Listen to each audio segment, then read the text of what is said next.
Satu Malaysia. I'm Nurul Azlin Darmira binti Zainudin, reporting from Bulletin Utama TV3. The issue of solid management waste is not a new issue anymore in Malaysia. The majority of the municipal solid waste will end up in landfills, and 80% out of the 230 landfills that currently operating in Malaysia will reach its maximum capacity in a few years. Thus, effective actions need to be taken in order to curb these growing issues. One of the most ideal ways that is seen to curb these growing issues is through the role of religious communities. Religious belief in its most ideal form is seen as a powerful force to create a purposive transformation and has the potential to act as a platform for wide-scale transition towards a greener future. There have been increasing attempts by the local policymakers to include the role of religious communities more formally into their state-level recycling programs. All the religious communities usually started with the initial premise that recycling is an environmentally responsible action that is in line with their respective religious teaching and therefore should be adopted and encouraged by the community. Moreover, there have been successful recycling programs that occurred because of several reasons. Together with us at the scene is reporter Zhil that will continue reporting on the current news. Over to you, reporter Zhil. Assalamualaikum and salam wa Malaysia. As you can see now in Malaysia, there is a very huge problem and it ends up in a landfill that most likely will reach the maximum capacity in few years. So this time we will see some of the role of religious community to improve solid waste management in Malaysia. With me now is Miss Priya from Batu Cave Temple.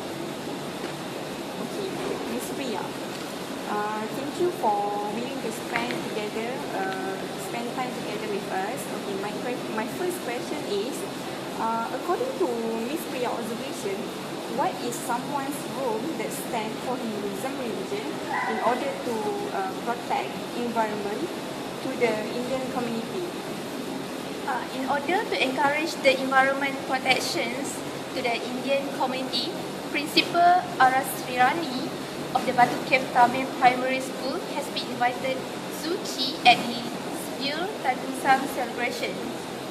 Okay. How long the recycling program has been implemented and who is organizing it? Recycling program at the temple was taking place in the year 2000 and is continuing until now. The recycling program was organized by temple with collaboration with association by providing 400 volunteers to help in keeping the limestone cave area clean. Okay. Ms. Priya, I would like to ask what type of recyclable collected in this temple, Batu Cave Temple? Type of recyclable compost at the Batu Cave Temple are bound to the paper, plastic container, glass, aluminium can and cardboard. Okay, last question. In your own view, why the program like this is very important in order to maintain the role of religion to protect our environment? Cleanliness is important because it prevents the disease from spreading. If the dirty environment, it will easily invite disease. Besides that, the protection and practice was a good effort because this place is a tourist attraction and people should always keep it clean from any rubbish and carry out recycling. However, the recycling program is a less successful because it's a not profit orientation compared with other religions where recyclable items are sold to generate revenue. Okay, thank you, Ms. Priya. Salam sejahtera, salam satu Malaysia. Okay, with me now is the Ministry of Natural Resources and Environment. Assalamualaikum, Ms. Balqis. Waalaikumsalam. Thank you for willing to spend time with us today. Okay, I will just proceed with the first question. is the addition of the amount of waste going to cause us to have to share the land with the mountains of rubbish that we ourselves created on daily basis? Okay, the duties and responsibilities that reduce the amount of waste not only bear on my shoulders, the agency and the companies involved to manage garbage and wastes only, but will be more successful when started from home. Why does the government want to implement the separation of waste at home? Because the government wants to reduce the amount of solid waste sent to landfill and therefore helps to increase the lifespan of the landfill. Okay, my next question is, what was the initiative or program that has been carried out before in order to make public aware of this issue? Okay, the government will require the separation waste at home from 1 September 2015. The implementation of this regulation is under the Solid Waste Management and Public Cleansing Act 2007, that is Act 672. Okay, how to ensure that this program is well known and being practiced by the public? SWCOP has improved the dissemination of information and promotion of waste separation at home through a variety of medium and established a strategic collaboration with NGOs through public education and awareness program, as well as the 3R program. Okay, next, what are the consequences if we do not isolate solid waste?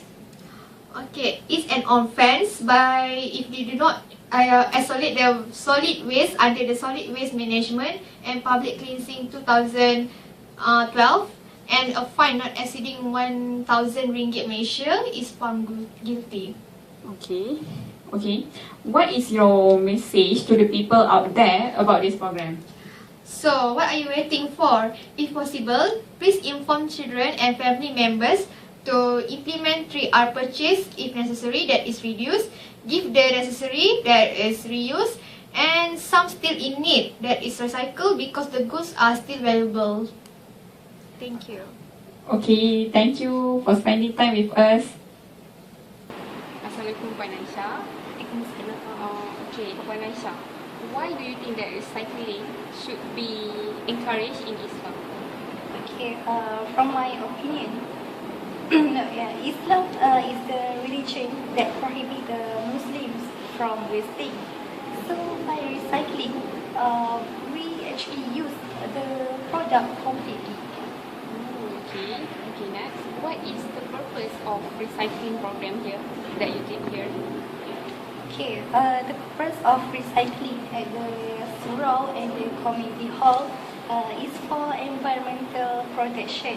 As for now, we are facing the global warming, so by recycling, it can reduce and can protect our earth. Okay, from here, how long the program has been implemented and how is the result so far? Okay, the program has been done for almost 6 years, and from that, we can see that our volunteers and the community member of the surau are given their full commitment and cooperation. Okay, next.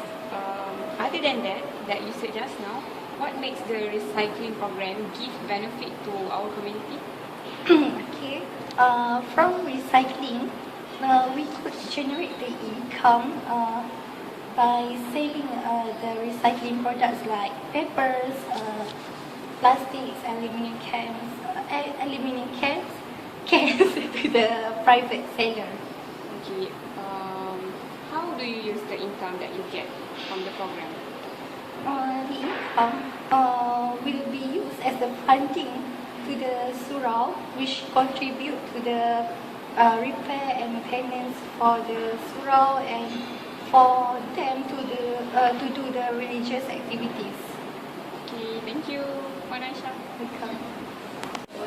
As we can see, the potential role of religious community has been shown with this recycle program in order to provide a way to and improve solid waste management in Malaysia.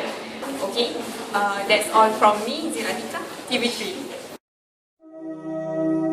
In Malaysia, around 18,000 tons of waste is generated per day.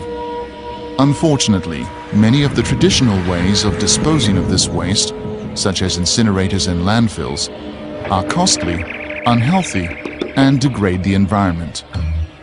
Decaying garbage pollutes the soil and water and releases methane into the atmosphere, which contributes to global warming.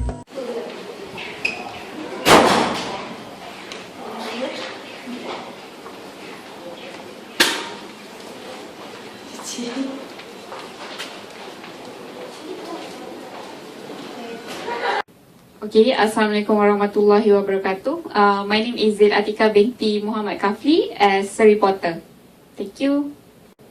Hello, I am Nurshahirah Usna binti Kamaruddin as a representative of Hindu community. Hi, my name is Nurul Azlin Darmira binti Zainudin. I'm the news anchor. Thank you. Assalamualaikum. My name is Tengku Fatin Ameera binti Tengku Muhammad Farid as a committee member at Surau Al-Usna. Assalamualaikum and salam wa Malaysia. I am Siti Balqis binti Mahadzir as the Minister of Natural Resources and Environment.